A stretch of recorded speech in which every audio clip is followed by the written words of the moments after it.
happening, guys? Chris, VA Travels, snuck up here into southern Maryland, and I'm going to visit the SOTTERLEY Plantation. Goes back to 1699. Yeah, so this place is old and huge. Yeah, a ton of buildings here on the property. As you see, I'm the first to arrive. And yeah, it's surprising to see this much a rural area. And in Maryland, I'm in the southeast portion. And you're always thinking bustling DC and Baltimore when you think Maryland. And yeah, I must have drove down 6 different side roads to get here. Yeah, I'm gonna go check in once they open and take the tour.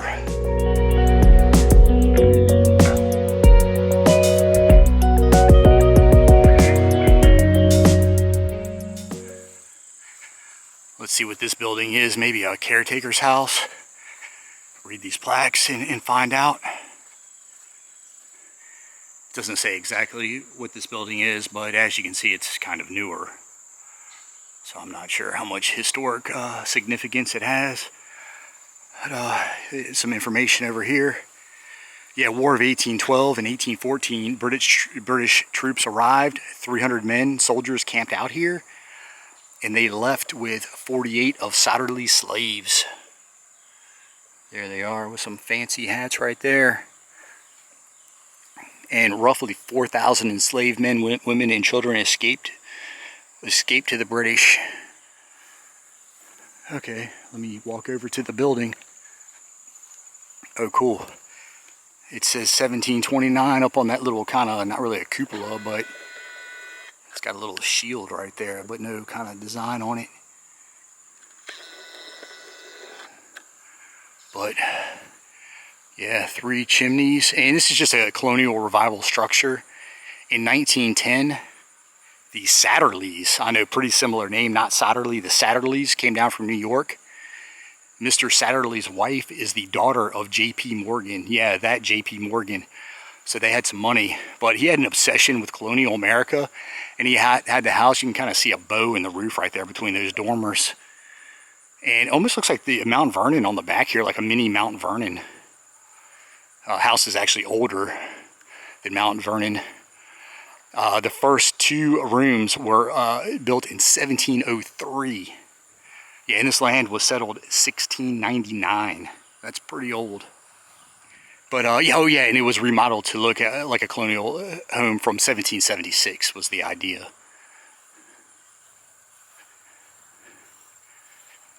And like I say, great view of the Patuxent and nice breeze coming off the river. And I'm surprised there's not a fancier face on the door, but a little kind of real small hyphen right there, and that looks like just offices right there. Let's see what this building is on the side. Smokehouse, huh?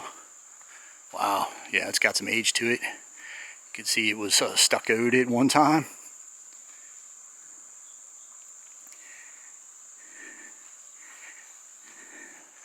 Kind of cool little fancy little lintel there, and a kind of patched up brickwork, kind of a weird odd row of headers going across right there. So let's see what this says. Yeah, it was James Bowles who acquired this land in 1699. And there's Charles Knott, farm manager. It's him in the 1930s. Down here, William Mudd Stevens, caring for some SOTTERLEY turkeys. Okay. Oh, and these are ivory handled silverware. Let's see what's in here. Oh, not too much. Okay, yeah, would have had meat hanging, obviously. Usually a smell of ash hits you when you stick your nose in these, but they haven't really done anything in here. Alright, well that's the SOTTERLEY Smokehouse.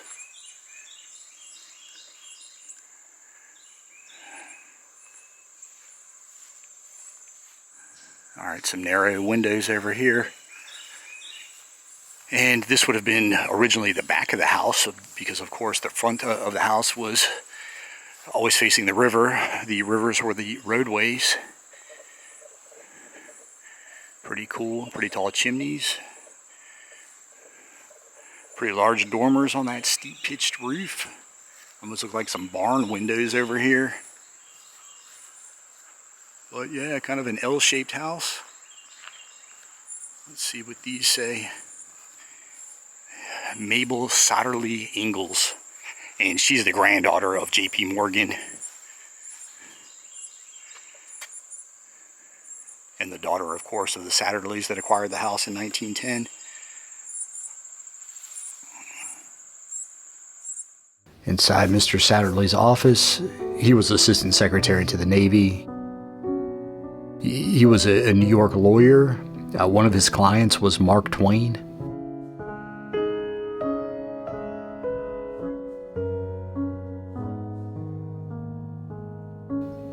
One of the platers right here. Can't quite make out the first name. Check out this inkwell. Pretty fancy.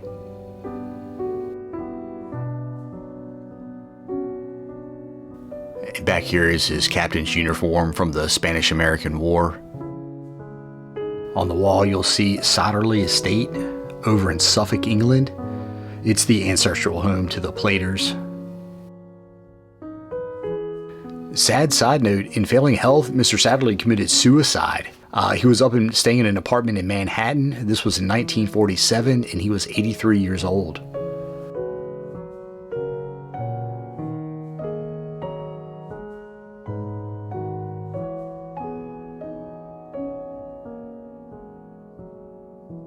Map of Sotterley Point, Palm Neck, and Hector's Neck down there.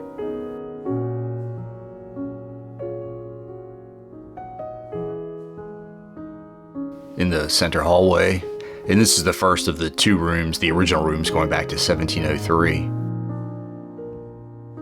Pretty nice chair.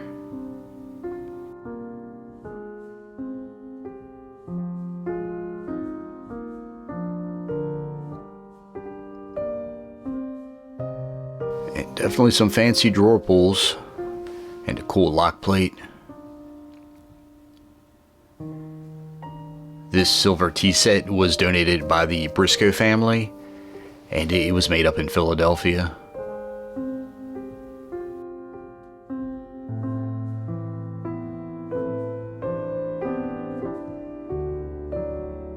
And yeah, you've always got one of these convex mirrors with the Federal Eagle on top.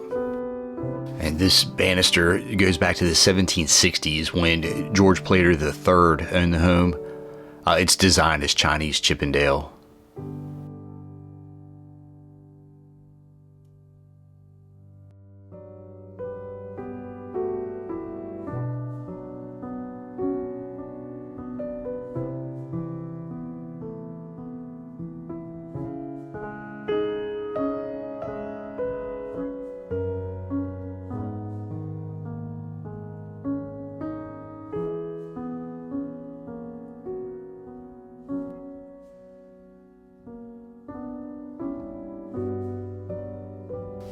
Check out this old barometer. A pretty important instrument if you were a farmer.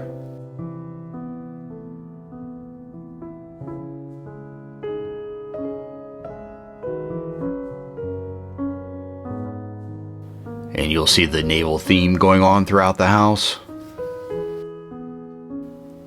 And unfortunately, the upstairs isn't accessible. Yeah, they're still doing preservation work up there. But really nice wallpaper.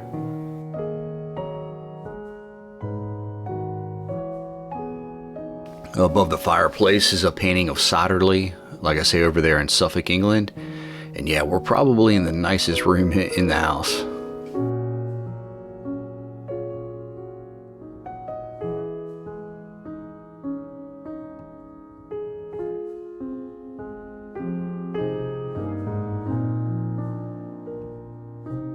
Mourning brooches with a loved one's lock of hair were pretty popular back then.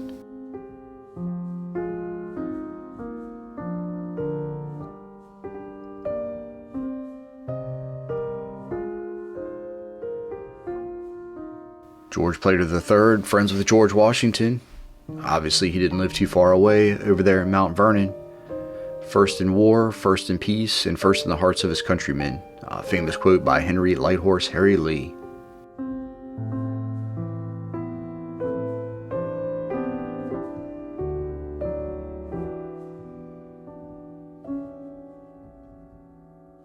Pair of shield back chairs over here. I'm gonna guess these are Hepplewhite.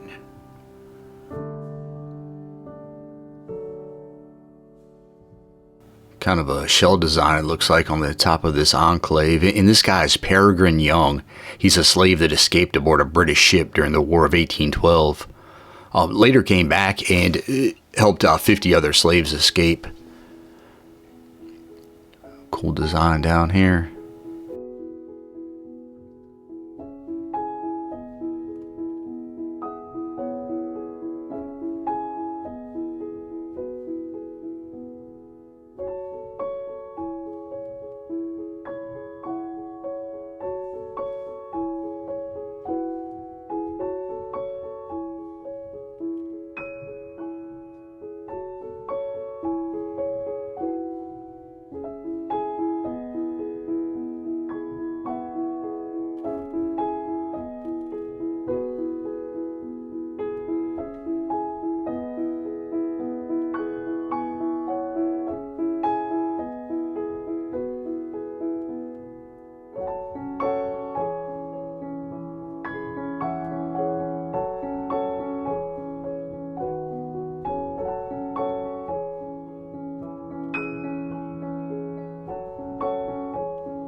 We are now in the Red Room.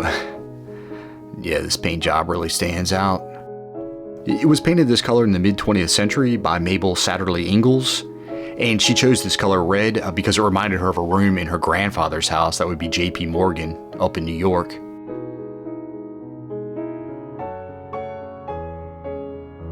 This is one of the oldest rooms in the house. They did some dendrochronology work and found out these panels go back to about 1730.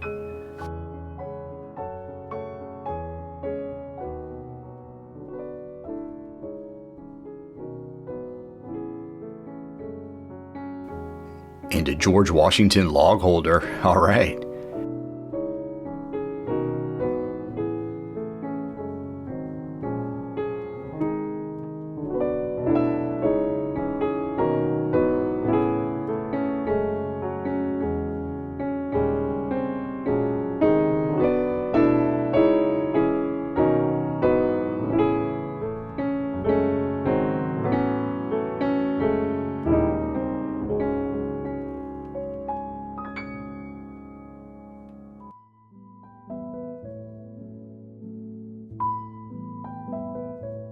A famous picture of George Washington sitting down with his mother Mary, wife Martha, son John Parke Custis, and that's Billy Washington there to the right. And a big ball going on there at Mount Vernon. And as a lot of you all know, George Washington was known as a really good dancer. All right, yeah, on the porch, Mount Vernon.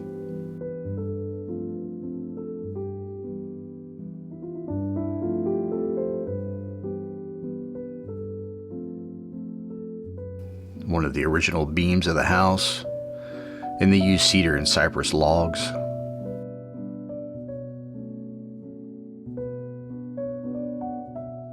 Back here we've got Mary Satterley Ingalls United Nations Relief and Rehabilitation Association uniform.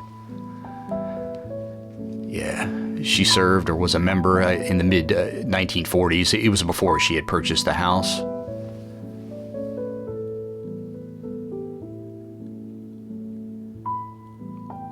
We've got the blue willow design on this picture up here.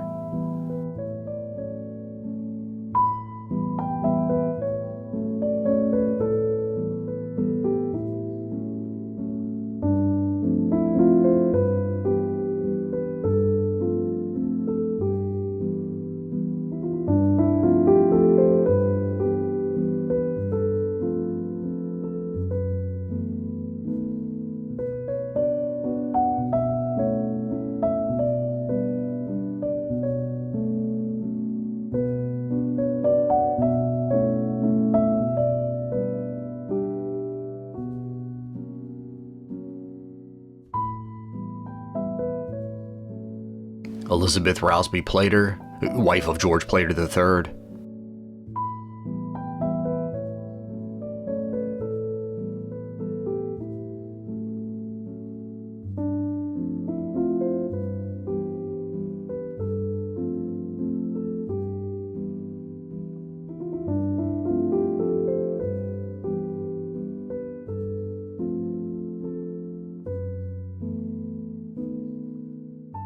And J.P. Morgan's mother over here.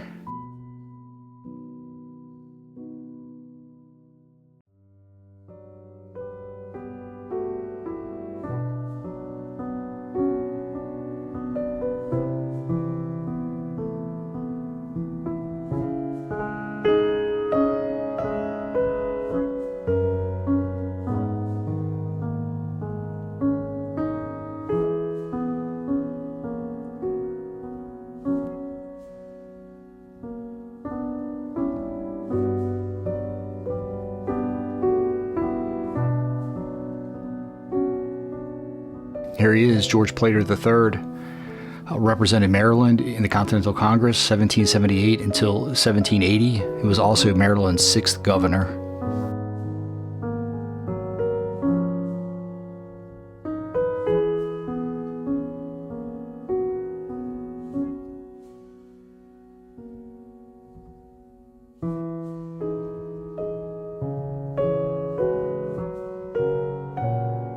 Sure Stop fire kit. Inside are 6 glass fire grenades. It goes back to 1933.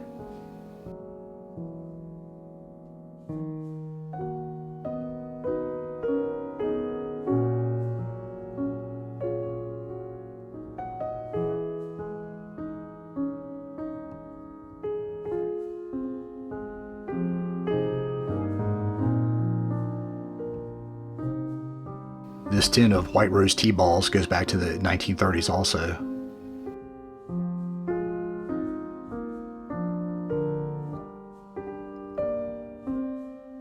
How random is this? A halide ball and glove. And halide is a sport that goes back to 14th century Spain. It says it was introduced to the US in 1904 and was a popular pastime until the 1980s.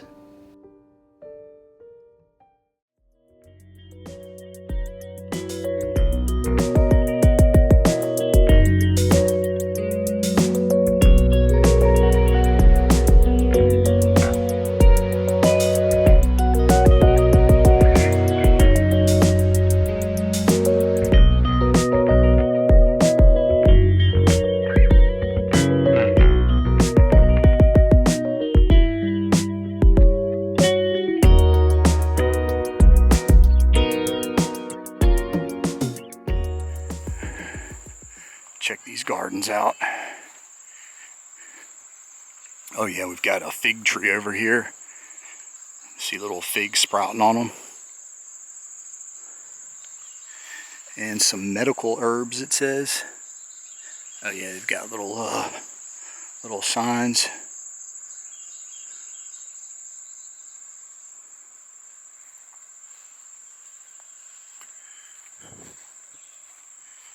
And we're getting pretty late into the year, of course. And these are culinary herbs over here.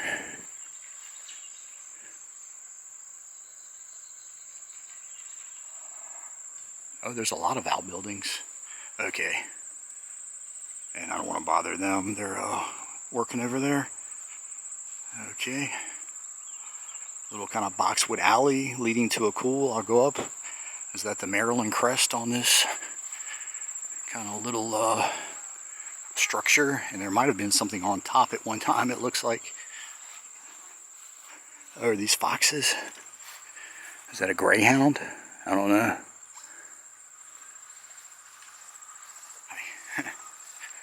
Oh wow, yeah, great view right here.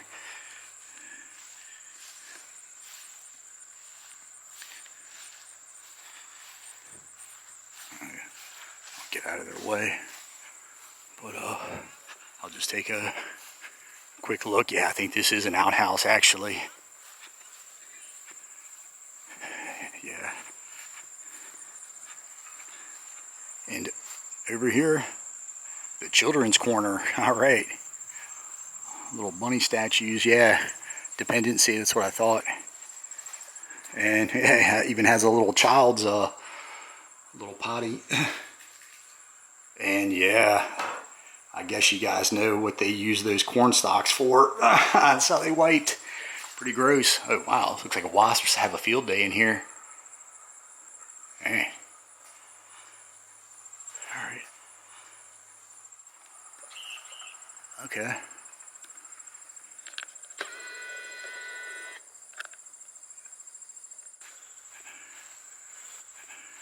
Marigolds over here.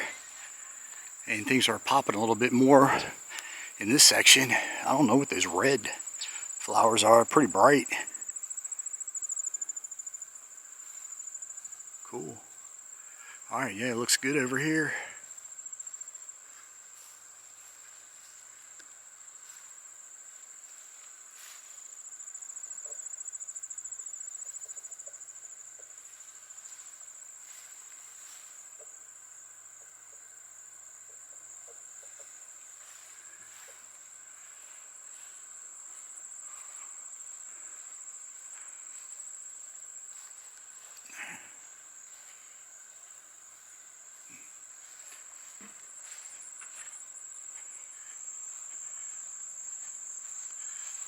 Another crest down here.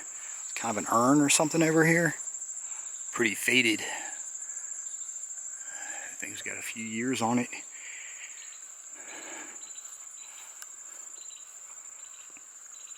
Alright, I think I'll just walk through and just take a sweep. Just take a look at that barn and see is that another dependency. I don't know. It looks like some farm tools in there, but I'm kind of far away. Pretty knobby cedar over here. Old tractor. I'll walk over and take a look at that.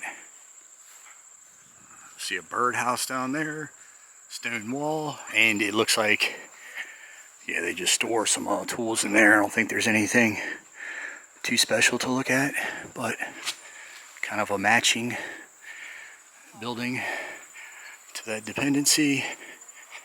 And you'll see a smaller barn. The workers are going in and out of there, so I don't want to get in their way. Yeah, it looks like they just use this for storage as well, so I don't think I need to go up to that. But, alright, let me just take a look at this old tractor. And plenty of outbuildings on this property.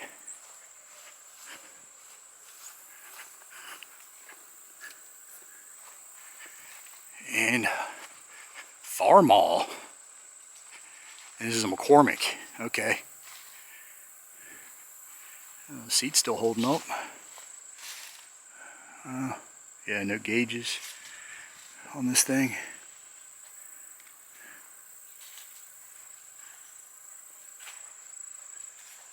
Okay. Well.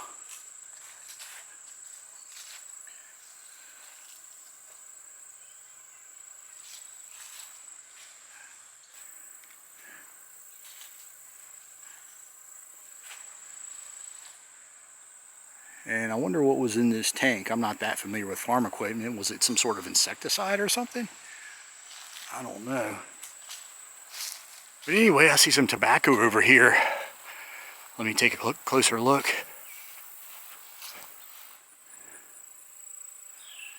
Obviously, tobacco grows great in this tidewater mid-Atlantic region. And the little bit of I know about growing tobacco is they would chop these flowers off and it would force the nutrients down into the leaves. Then they would grow out really fat, nutrient-rich leaves. And they were usually planted in little mounds of dirt. And you can see worms and bugs and whatnot have been having a feast on these. But yeah, giant tobacco field. And at its peak, this thing was 7,000 acres, this property. So yeah, pretty sizable piece of land. And just to go over the quick history again, this thing was settled in 1699. First portion of the house was built 1703, those first two rooms. And that was the James Bowles, who I've mentioned a couple times. The house was passed on to his daughter, who married a guy named George Platter. And that's the big family that owned the house for 4 or 5 generations. And they gave it its name Sotterley after their ancestral home in Suffolk, England. And many of their descendants, Maryland governor. So, yeah, pretty prominent family. Fell on hard times, had to sell it off 1822. And 1826 was that Walter Stone Hanson Briscoe who acquired it, owned it through the Civil War. And then eventually it kind of fell into ruins. And then in 1910 was that Satterley family. The Satterleys up from New York who I had mentioned, and whose wife, Mr. Satterley's wife, was the daughter of, okay, well I think this is going to kind of give the history right here of J.P. Morgan. Okay, so a map of where we are right here, like I say, off the Patuxent. And bam, Bowles separation, Bowles family. Good good picture right there. Yeah, George Platter III owned it through the American Revolution. And I'll let you pause and read. And then on down, as I said, the Briscoes owned it through the Civil War. Okay, there's Mr. Satterley right there in 1930. So it was originally just 2,000 acres. That's back in 1699. Peaked out 9,000 acres. And now it's just down to 100 acres. Okay, doesn't really say what these buildings are. But yeah, just have little chimneys on them, kind of a diamond-shaped roof. There's a cross up there. Interesting. And kind of an interesting kind of step up to get into the door. Okay, so childhood at Sotterley. And oh yeah, it uses a schoolhouse for white children, 1918.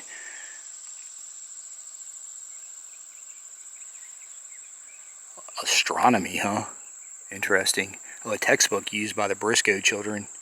History of the C-A-R-T-A? Carta? Yeah, so they had pretty large families back then. Obviously, the Briscoes had 13 children. There's a shot of the entire thing, and yeah, again, you can kind of see waves going across the roof. Obviously, the carriage turnaround right here. And I think I'll walk through, I'll look at these buildings, come across to that building over there. Actually, I'm going to pause and take a picture. Over here, we've got a Sotterley oak, and the tree was planted in honor of Elizabeth Harmon. She was a curator and leader of the Garden Guild, so shout out to her. And yeah, this is kind of unique, kind of small leaves for an oak. Oh, here we go. Yeah, kind of like mini oak leaves. Kind of a mini tree, actually. Okay. Yeah, let me go wrap around and take a look at these buildings.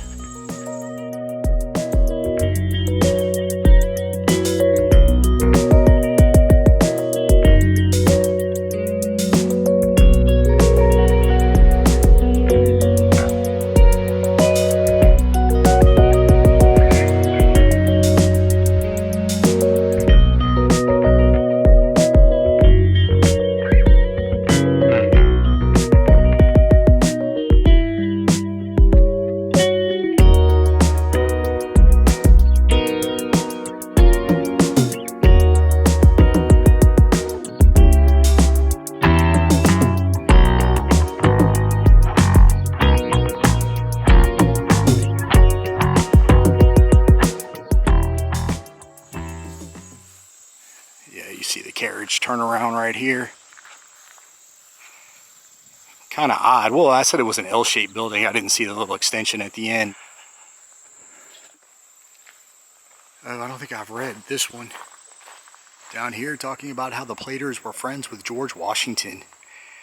And here we go. Expressed his regret to William Fitzhugh of Chatham Manor fame. You guys that follow my channel will know about the Fitzhughs and that huge video I did on Chatham Manor. I told you he was a pretty big player, and he was stepfather to Elizabeth Rousby Platter.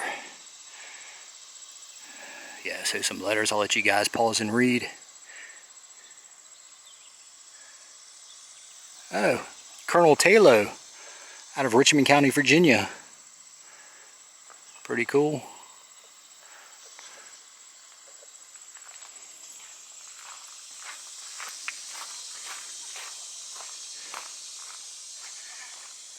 Alright, we've already looked at the smokehouse. And just another outbuilding. It's in the same style as the two we saw flanking the entrance, with kind of that diamond kind of shaped roof. Door's a little bit different.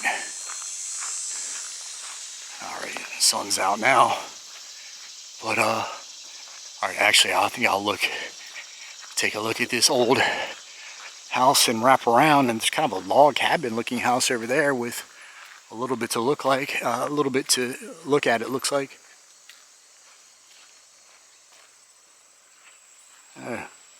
Check out this old stone wall.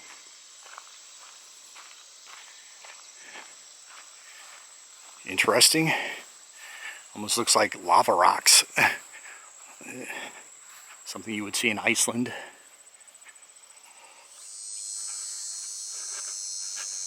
Yeah, in need of a paint job. A couple giant dormers on this, and this is just an office.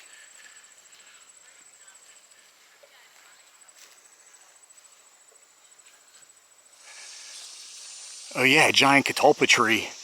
And this one's over 100 years old. They're only supposed to live about 60 years.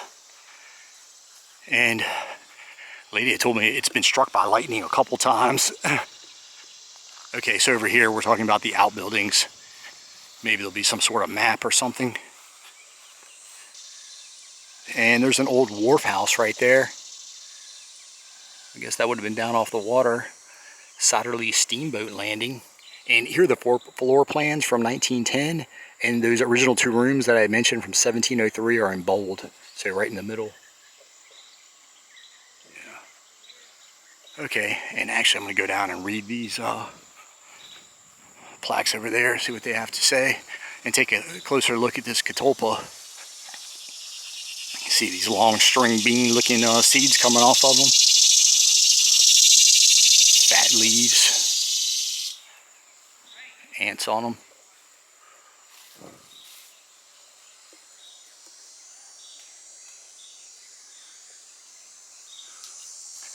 Alright, let's see what these have to say. I think they're going to talk about slavery. I see leg irons. Yeah, some shackles down here. Oh, some losses that were reported during that War of 1812.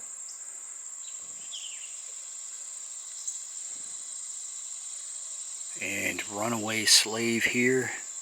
18-year-old named Joe. 18 to 20 years old. Yeah, I guess in Maryland it's probably not that hard to escape, although we are in southern Maryland. But, yeah, it'd be pretty easy to take off on the river, I guess. And over here, oh, this is 1869, so many of the enslaved became workers. A lot from the Medley family, Stewart. And, yeah, the Kane family. Their cabin we already looked at.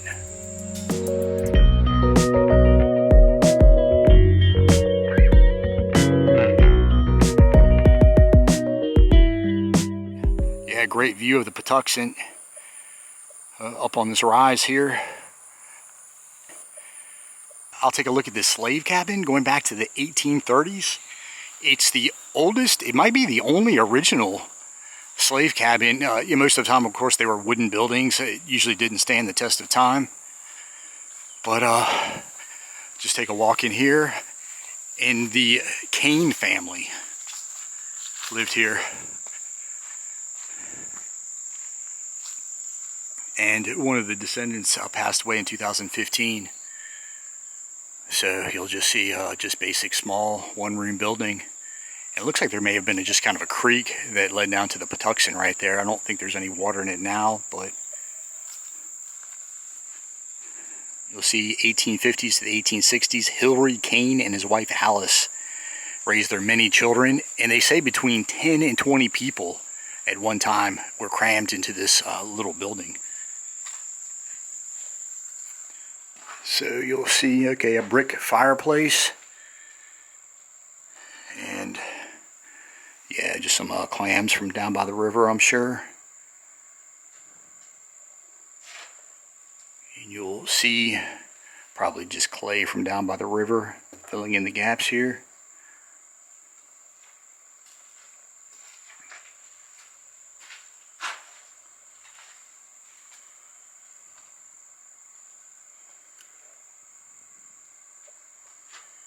And they would usually have weekly rations of corn and fatty pork, and then they would grow a little bit of food, hunt small animals.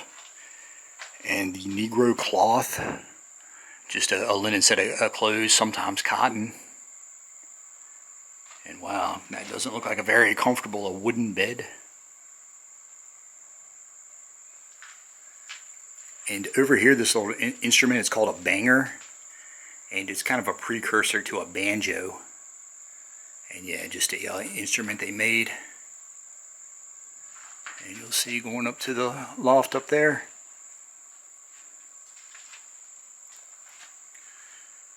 Yeah, just some herbs hanging, freshening the place up. Oh, rosary, huh? Yeah, we are in Maryland, Catholic Maryland. As I say, no water in there right now. Over here, some more information. Oh yeah, and the triangular slave trade. Ships would leave England, go down, of course, down to the Gold Coast, collect slaves, cross over, drop them off, mostly drop South America, the Caribbean, and then throughout the United States, and then take goods that were grown, tobacco and whatnot, back to England. And the Generous Jenny is the slave ship that arrived. And it's the only one they know about. Of course, there were others. And I can tell you that James Bull was involved in the slave trade, and he had 120 slaves brought over in 1720. And I imagine he kept some. Okay, this is saying 150. I know this might be a different ship, but somebody else had said 120. But yeah, it kept some, sold some off. Here's the Gold Coast right here. And many came from Igbo. That was the Igbo tribe, I guess, in Igbo, I don't know, Guinea. Slavery became legal in Maryland 1664, 30 years after the founding of the colony. Indentured servitude dried up. And it was right after Bacon's Rebellion around 1675 that kind of chattel slavery, of what we think of today, really started to take off. And importation of captured and kidnapped slaves. I guess I will jump in and say that they were captured and kidnapped by African leaders. A lot of people saw the movie Roots and they thought Europeans ran into the jungle, but that's not how it goes. They were already captured and kind of put on the beach, and they were traded to Europeans. So it's just horrible all around. And slavery ended November 1st, 1864. And here it is again. That chimney looks newer. Oh, I'm sure the roof is new too. But see kind of a brick, found kind of a composite. Yeah, you'll see the top of the chimney is going to be newer. Okay. Alright, so I'm wanting to check out this kind of log cabin. It's not really a log cabin, but oh, another kind of stone wall kind of right there. And that block right there, is that an auction block? It's pretty similar to the slave block that used to be in Fredericksburg. Oh, and there's a giant barn there. There's 1 million outbuildings. This is a huge property. Another more modern building. And I see Flemish bond brickwork on this thing, and it's under another catalpa. And these are pretty big catalpas. Oh, alright, so this is actually, is this a headstone? 4th boundary of Sotterley being at a boundary of Fenwick Manor. Interesting. And this plaque over here is pretty similar to the one I looked at earlier, just kind of newer, talking about how Walter Briscoe, 3 of his sons, went down to Richmond, joined the Confederacy. And yeah, Maryland unit for the Confederacy. Yeah, so several mariners, and more on this eastern part of the southeastern part of Maryland. And yeah, Company H of the 1st Maryland Infantry. And they were mustered into service in 1862. And as I said, some of the enslaved here on the plantation joined the Union Army. James H. Harris. And yeah, like I said, they met at the Battle of Petersburg. And I wonder if they were involved in the Battle of the Crater, because I know that there were African Americans that went in after the crater blew. But off the top of my head, I can't remember the dates. If it was August, I was thinking it was July, was the Battle of Crater. Yeah, anyway, so Army of the James Medal. Kind of a cool looking U.S. colored troops. Yeah, 600 local African American men enslaved and freed served in the U.S. CT Regiment, it says. And Sotterley's economy, and this guy twisting some tobacco. Oh, they did grow a little bit of cotton up here.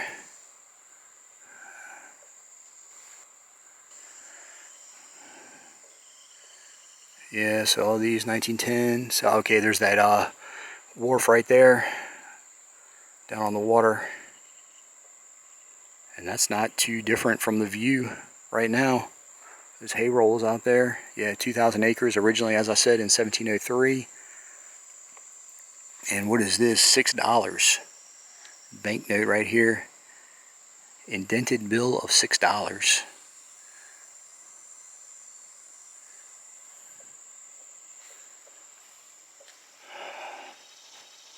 Old bell over here.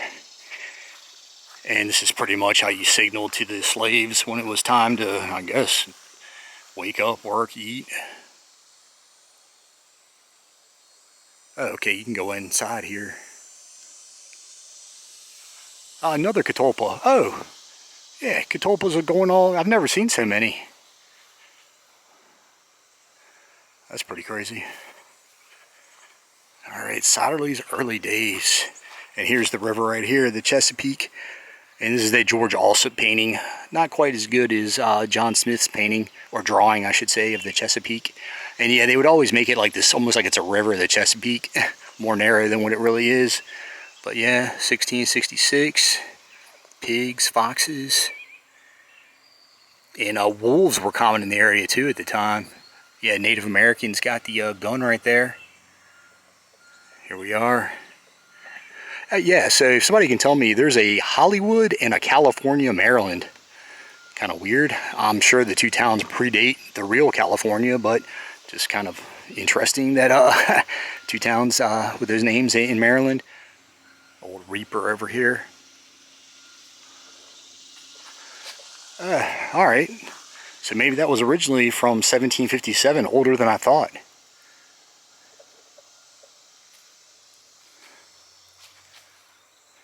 And you can see they did that by hand. A little uneven. All right, tie your horse up.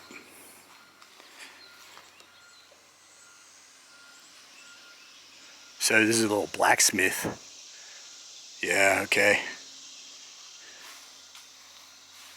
Oh yeah, little oyster shells down here. Yeah, so going to be a forge in there.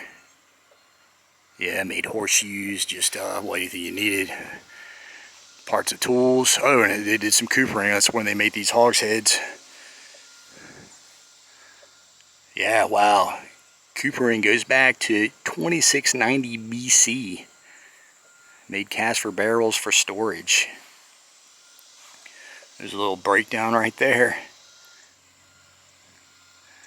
Wet coopering. Yeah, some tools, standard tools from the time. Take a look at some of these tools.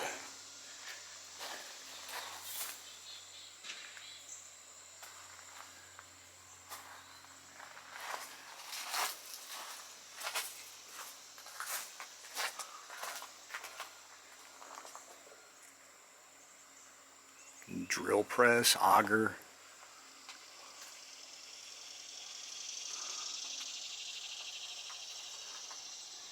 We saw that picture earlier, William Mudd Stevens with his turkeys. And there's the wharf again. Oh wow, look at all those fish. Lizzie Stewart and Gertrude Scribber help display the morning's catch. Oh wow, doing some oystering.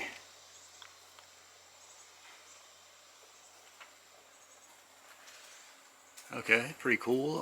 Yeah, we saw that, picking strawberries. Yeah, ox pulling a cart. Got their horses on display. And she's got some jars of some preserves. India Knott, wife of the farm manager Charles. Okay, shearing sheep, so they did it all here. Yeah, this is a pretty active farm.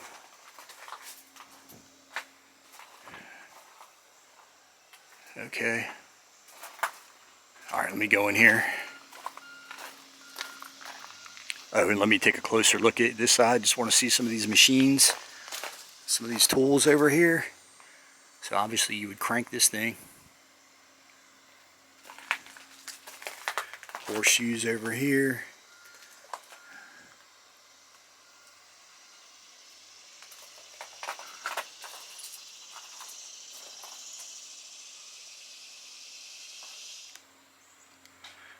So this is a giant corn crib. Wow, there's a lot of information in here. And they've got a timeline of basically Maryland, when it was first founded by Leonard Calvert, 1634.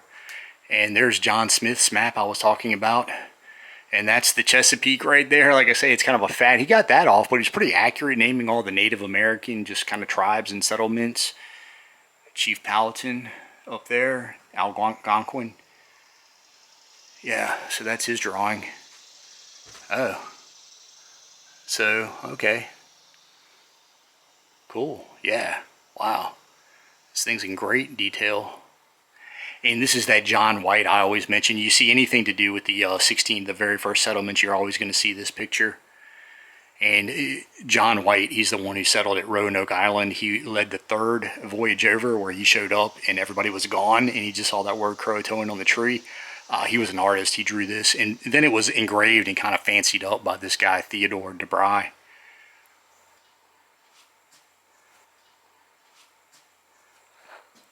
And down here, all right, some flint and quartz arrowheads. You see the fluted bottoms.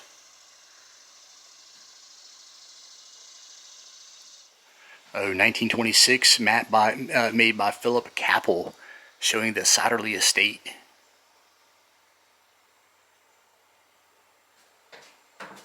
Once again, that's this is a kind of a famous picture again that you see everywhere. This is from Chatham Manor in Stafford. Anybody who's watched that video see me talk about that. But yeah, not a very good picture, as in that guy overlooking slaves working. But and this looks like a pretty nice gentleman with his eyes closed. Saw this earlier, making that tobacco twist.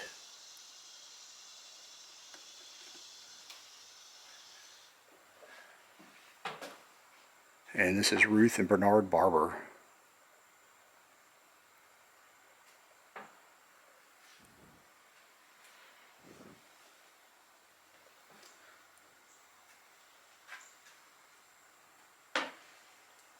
Working in the big house.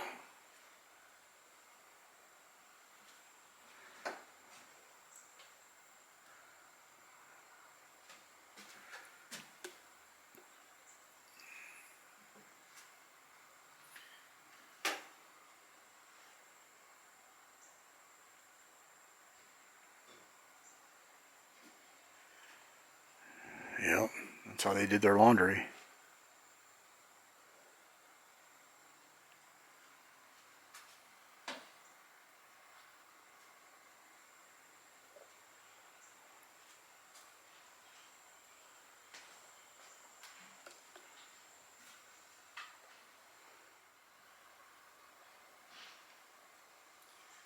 Some weight scales over here.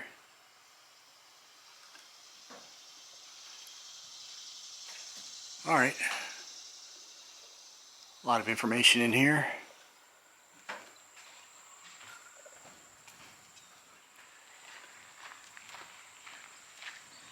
Oh wow, there is a lot to see. And this says saving history, the urgency of preservation. So let's see what's in here. They've got a model of the house. This photograph is of the interior north wall of Resurrection Manor. Here's a floor joist down here. Oak beam. Some handmade bricks from the demolished Resurrection Manor.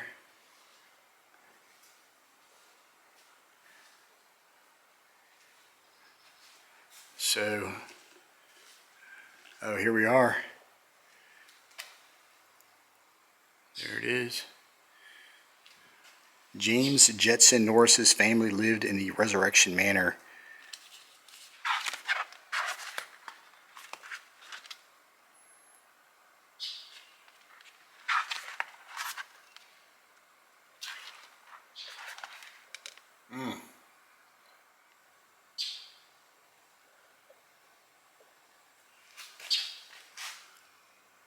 Take a look at this model.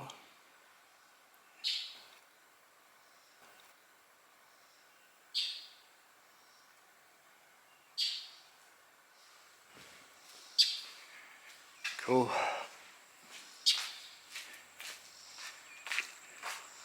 Jay Hunter portrays Peregrine Young, a colonial marine. Oh, siege on Petersburg.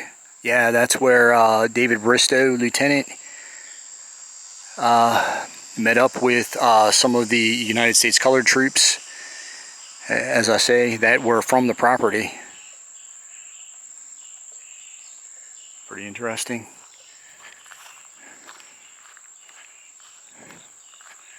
Another old barn over here. Check out the hinges on this giant door.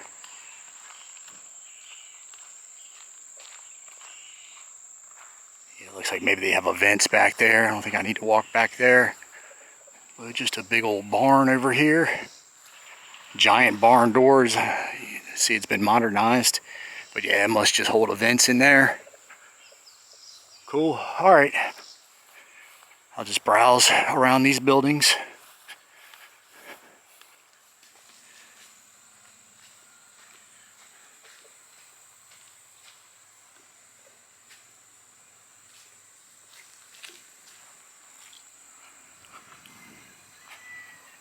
Yeah.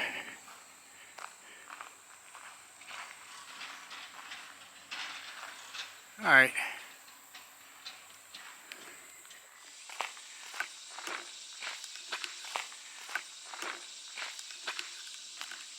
Checking out the front gate. Kind of a little mossed over urn, it looks like. You see the half moon back there. And giant farm next door. I don't remember the name of it. Oh, there's some horses over here.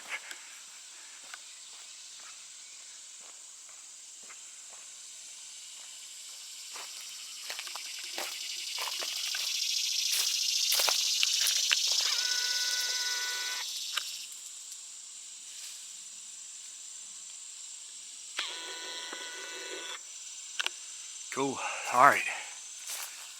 And yeah, this place looks pretty big. I see several buildings down there. That's it for Sotterley. Great place to visit. Definitely worth $10.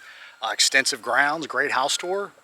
And if you're ever out here in St. Mary's, make sure to visit historic St. Mary's, Maryland's first settlement, kind of a mini Jamestown. I was there last weekend. It's a great site. So yeah, guys, I'm gonna hop in my car, head back to Virginia. So as always, like and subscribe.